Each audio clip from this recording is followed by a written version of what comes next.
So, babatiin ko lang ng advance happy birthday yung kumare ko, yung nanay ni Jolo Luigi. So, advance happy birthday kay Maring Lulet Crispino Smero sa September 18. So, sa September 18 pa yung birthday mo, baka makalimutan ko na birthday mo.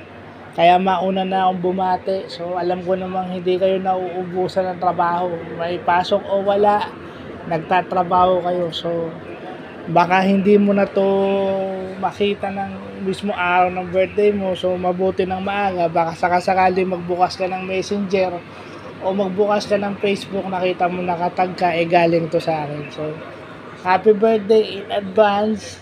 God bless. At sana makaraos pa kayo sa araw-araw, no? Sana wala nang ulan para hindi na kayo binabaha. Mahirap din yung sitwasyon nyo. So maraming salamat sa suporta, sa lahat ng tulong. Tsaka sana, yun na nga, si Jolo sana habang lumalaki, sipagan sa pag-aaral, pati yung kapatid. Yun lang naman na naging puhunan ko nung nag-aaral ako. Baka mas matalino pa nga sa akin yung mga anak mo. So happy birthday in advance and God bless.